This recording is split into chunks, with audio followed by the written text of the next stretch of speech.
Thank you for joining us for Reclaiming the Lost Souls, a limited podcast series brought to you by the Lost Souls Public Memorial Project and the East Brunswick Public Library. I am your host, Melissa Hosick. In this episode, we will learn more about those who were forced into slavery and shipped to the Deep South, and why sharing their stories through our education system is very important.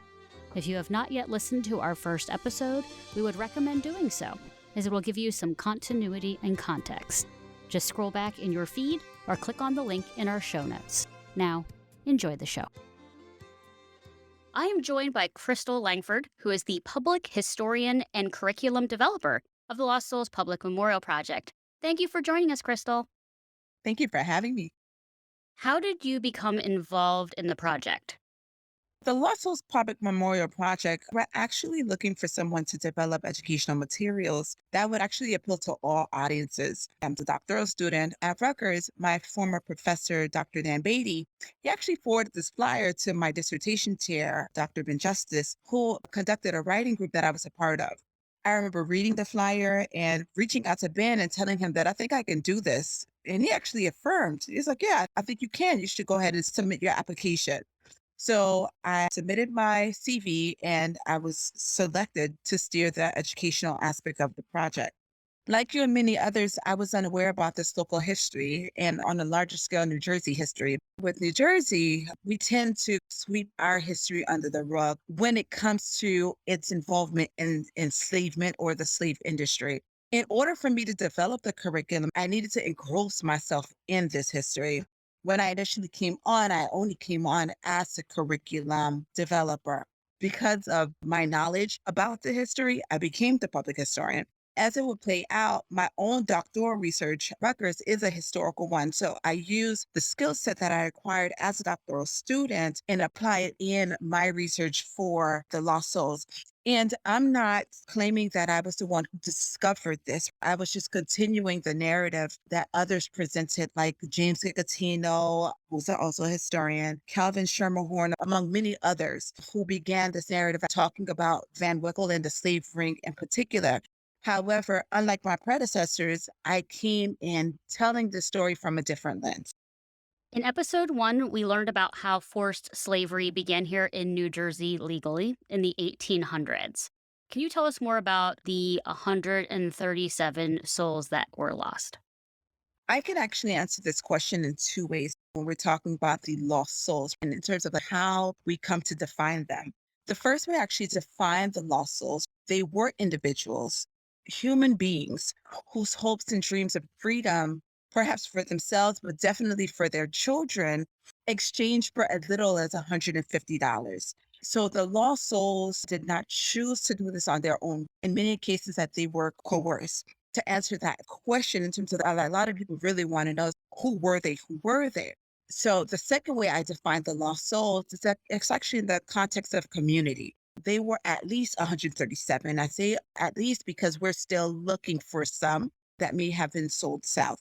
So they were at least 137 human beings who were separated from the larger community, be it local, Middlesex County, or statewide, New Jersey, and they were sent to the Deep South.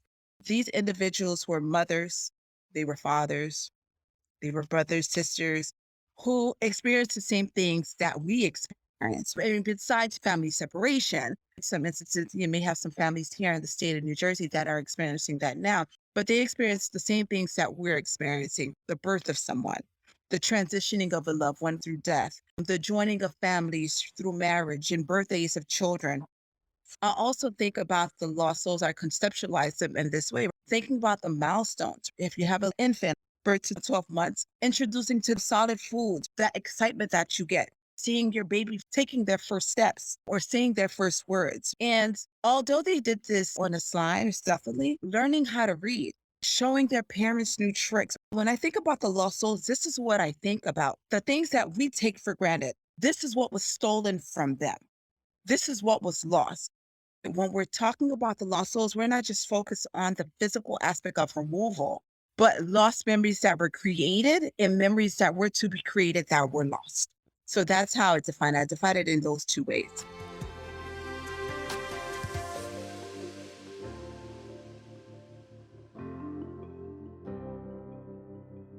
Why did you choose to center the lost souls in the story of interstate slave trade? I chose to center them because I wanted to ensure that their voices were heard.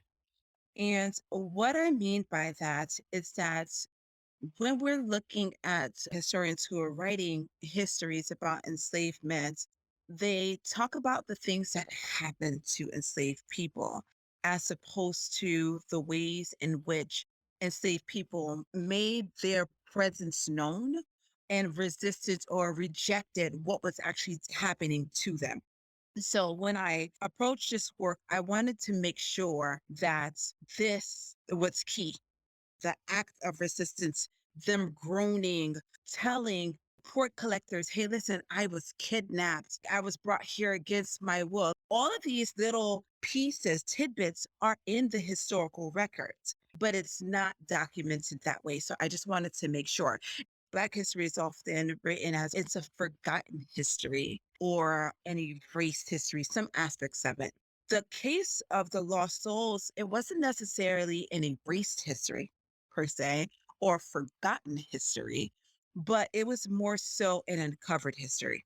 And what I mean is that when historians are looking at the work and they're writing their stories, they're glossing over this resistance that is taking place. They're glossing over the ways African Americans or enslaved people in general are making their presence known. So I just wanted to ensure that this history is brought to the forefront.